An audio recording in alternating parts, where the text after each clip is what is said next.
Hi, this is Prakash Gowda, vascular surgeon at Apollo Health City, Hyderabad. Today's topic is Leriche syndrome, also known as aortoiliac occlusive disease.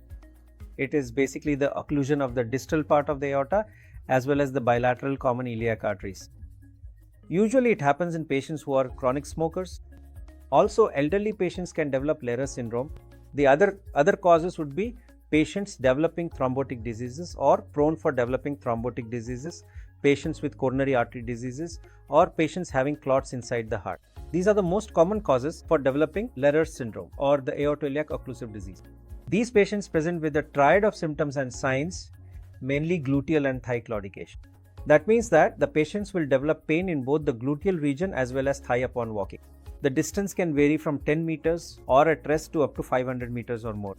So depending on the stage or the symptoms, the patient has to be treated. Second symptom will be absence of bilateral femoral pulses on clinical examination.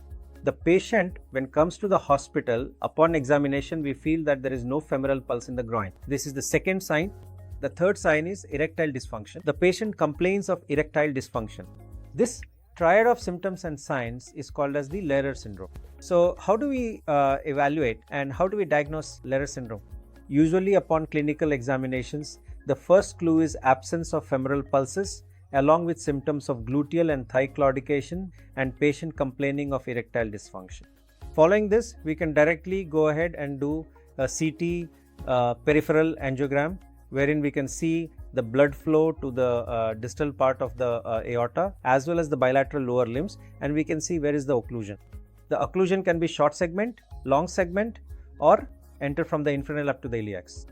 So such patients, what do we treat? There are options depending on the length of the lesion and the anatomy of the occlusions, anatomy of the vessels.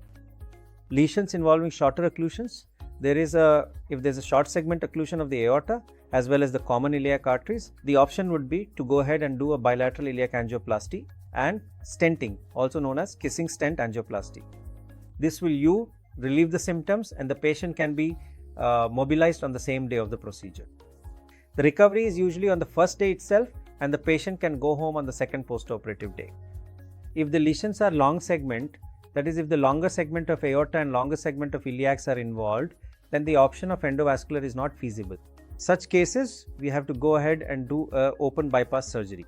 The bypass involves aortobifemoral or biiliac bypasses, so wherein we cut open the abdomen, we do a laparotomy, dissect the normal part of the infernal aorta, and in the groins we open both sides femoral arteries and then we place a prosthetic graft. The prosthetic graft is a Y graft or an inverted Y graft, wherein it has got a main body along with the two limbs for both the legs.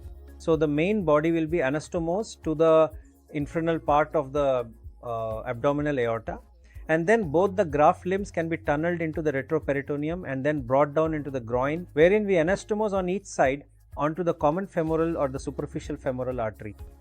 So generally when we do an open procedure, the patient will have to be in the ICU for at least 1 day, and following the next day, the patient needs to be shifted to ward, and then we can keep the patient in the hospital for 2 or 3 days.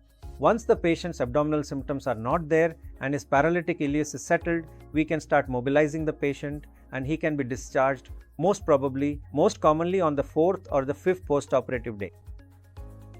So the outcome of these lesions, outcome of such diseases are usually on the better side if we do an open aortobifemoral bypass grafting. If the patient doesn't smoke following the procedure, the lifespan of the graft survivability is easily 20 years. So depending on the patient's habits and his comorbidities, the outcomes vary. If the patient is completely abstaining from smoking and alcohol, the patient has got better results following the procedure, be it open bypass surgery or kissing stent angioplasty.